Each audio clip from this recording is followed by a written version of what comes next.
मित्रांनो नमस्कार.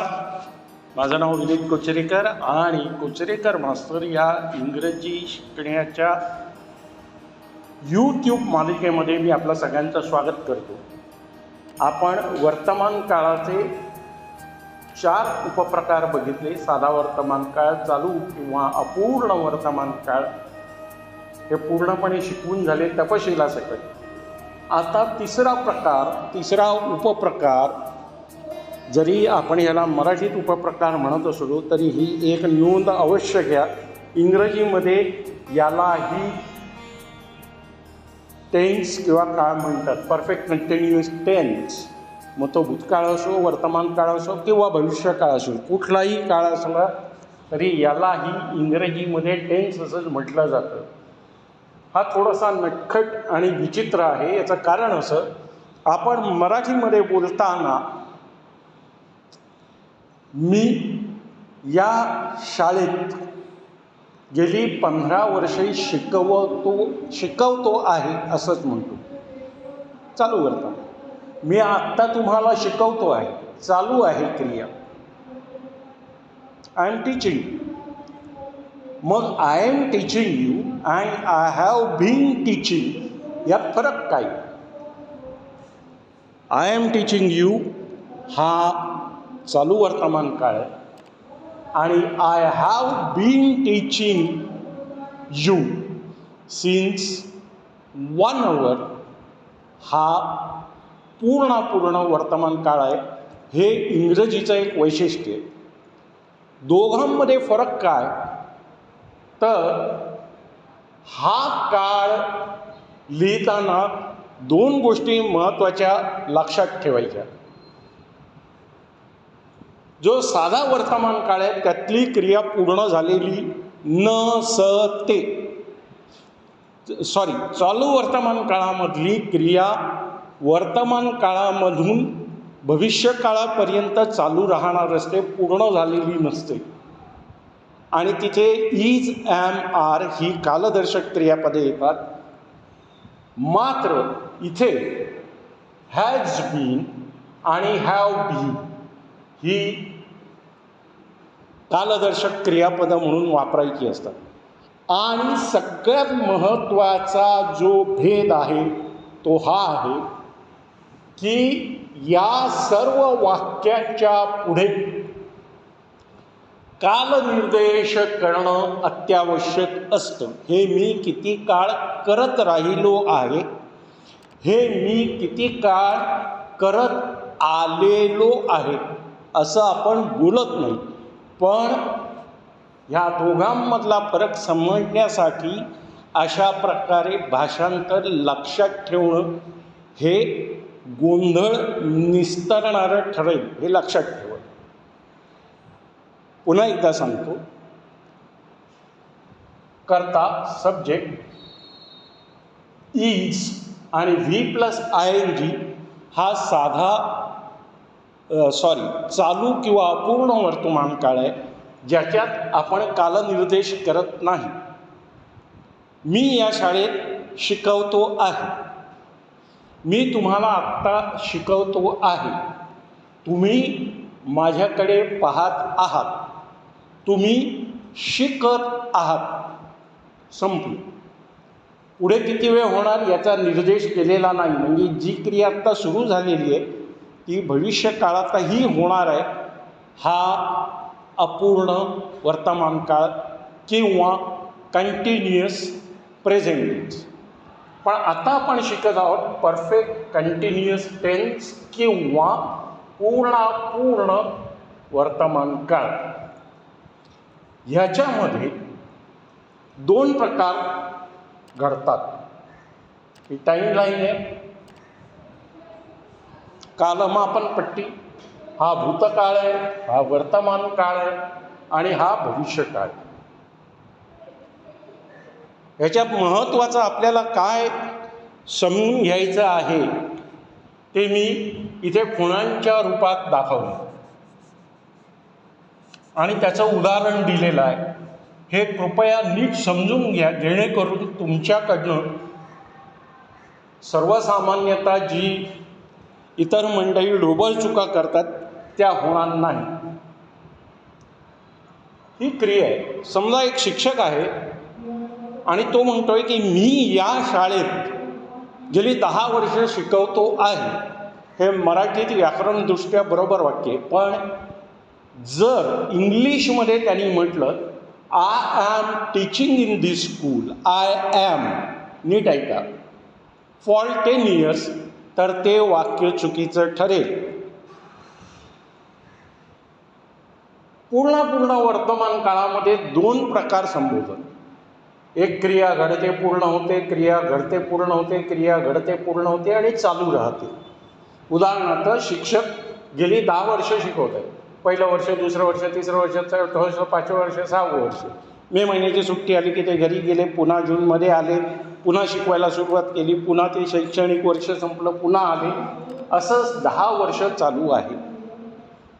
ज्या वेळेला तुम्ही वेळेचा निर्देश करता, किती काळपर्यंत किंवा किती काळापासून, त्यावेळेला कंटिन्युअस प्रेझेंट टेन्स न वापरता परफेक्ट कंटिन्युअस प्रेझेंट टेन्स वापरला पाहिजे.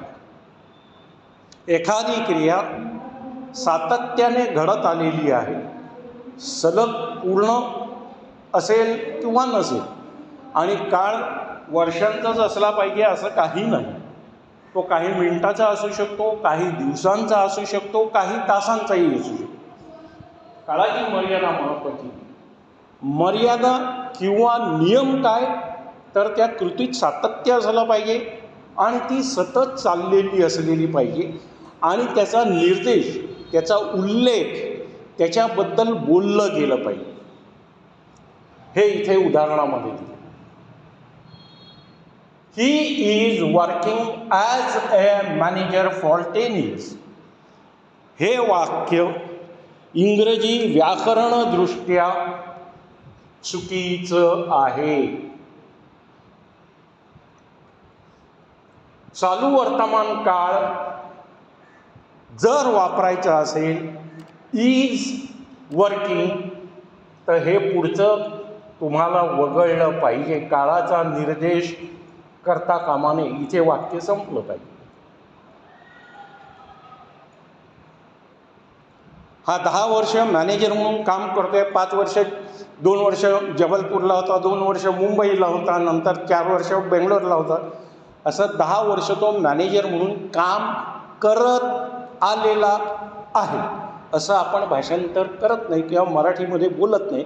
पण ते इंग्लिशमध्ये आपल्याला चालू वर्तमान काळ आणि पूर्ण वर्तमान काळ यातला भेद समजण्यासाठी त्या प्रकारे भाषांतर स्मरणात लक्षात ठेवलं पाहिजे. आणि म्हणून हे वाक्य असं होईल, he has been working as a manager since 10 years.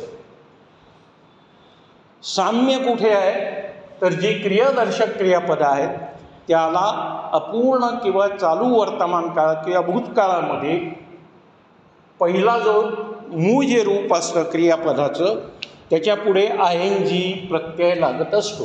Play, playing, work, working, teach, teaching. आणि म्हणून अनेक जण बोलताना असं म्हणतात, I am studying for last 10 years, I am studying English for last 2 months. चूक. इथे इज वापरणं ही खूप मोठी चूक आहे. क्रिया घडत आलेली. आता काळाचा दुसरा निर्देश इथे मी आपलं उदाहरण देईन. I have been teaching you since last 15 minutes. इथे वर्ष. आणि आत्ता 15 मिनिट. आय एम टीचिंग यू, संपलं.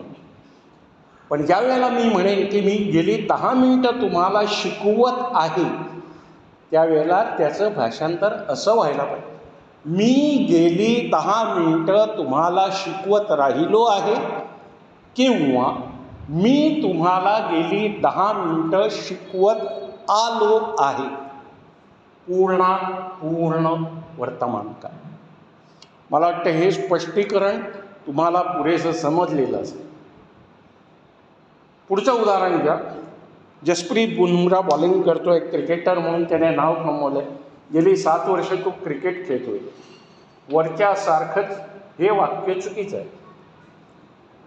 फॉर लांबी, किती वेळ, किती काळ, 5 वर्ष, 10 वर्ष, 15 मिनटं, 20 मिनटं, 1 तास, 1 आठवडा, 2 दिवस, काळाची लांबी ज्यावेळेला असेल त्यावेळेला फॉर येतं. आणि कधीपासून सुरुवात, काळाचा निर्देश, कधीपासून ही क्रिया सुरू झाली त्याला सिन्स येतो. लांबीच्या आधी फॉर आणि सुरुवात, कधीपासून ही गोष्ट सुरू झाली. I have been teaching in this class since 2013. I have been teaching in this class for 10 years. Bumrah is playing for 7 years. Chuk. Bumrah has been playing for 7 years. बरोबर. काळाचा निर्देश, उल्लेख अत्यावश्यक, तो फॉरने करा, काळाची लांबी दाखवा, अथवा कधीपासून, सुरुवात कुठनं झाली ते द्या. We are teaching since 2010. चूक.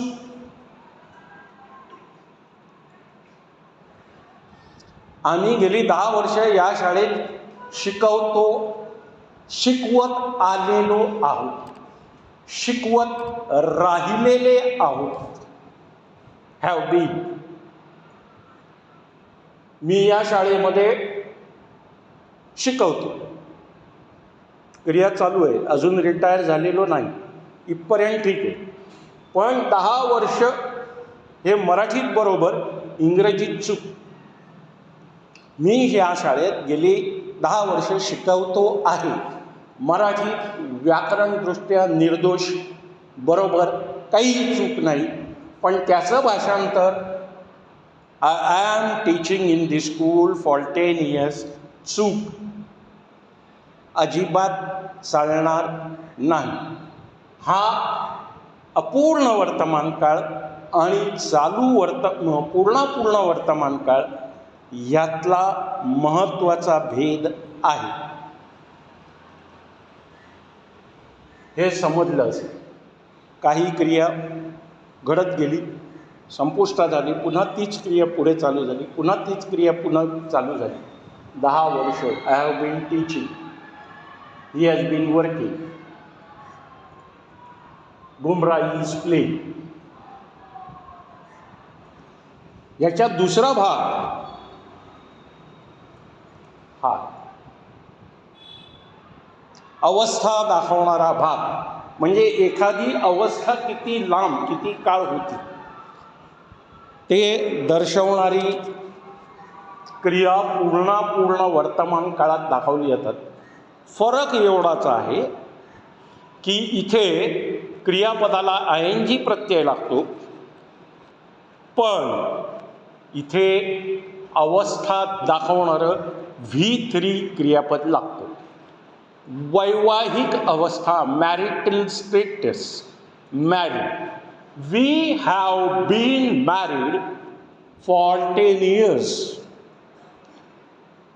ह्याचं भाषांतर मराठी, आमची वैवाहिक अवस्था गेली 10 वर्षे आहे.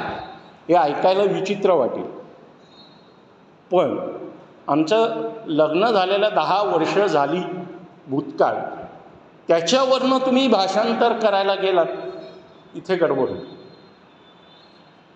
हे तुम्हाला नीट समजावं म्हणून मी हे सांगतो. इथे लग्न नाही, मॅरिटल स्टेटस, तुमचं स्टेटस काय आहे, मॅरिड का अनमॅरिड, विवाहित की अविवाहित. इथे we have been married, status, condition, विवाहित अशी तुमची अवस्था आहे.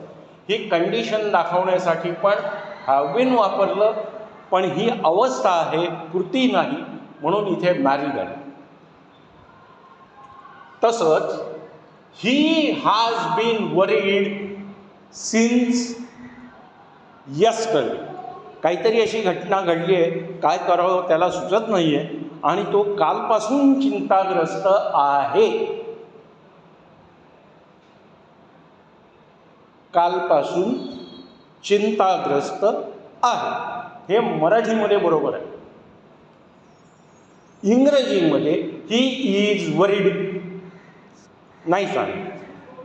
तुम्ही काळाचा निर्देश केलात तर ही हॅज बीन वरीड, नाहीतर नुसती अवस्था ही इज वरीड. हां, चिंताग्रस्त आहे कालपासून, आठवड्यापासून, वर्षापासून, माहीत नाही की आत्ता अर्ध्या तासापासून. पण ज्या वेळेला तुम्ही काळाबद्दल बोलाल पुढे, हे जे 3 खुणा केलेल्या आहेत डॉटच्या, हा कालनिर्णय. He has been worried since yesterday, since week, for 10 days, for week, since 14th जानेवारी. डॉक्टरांनी सांगितलं आहे काळजी घ्या, हार्ट अटॅक कधी येऊ शकतो, बायपास करावी लागेल. हे ऐकल्यापासून आज हे कधी सांगितलं आहे? 15 जानेवारी. आज काय आहे? मे महिना. तेव्हापासून मी काळजीत आहे. Have been, has been. I have been worried since 15 जानेवारी. They have been worried since 16 फेब्रुवारी. काही काळाचा निर्देश सुरुवात सांगितली. डॉक्टरांनी कधी सांगितलं? 15 जानेवारीला.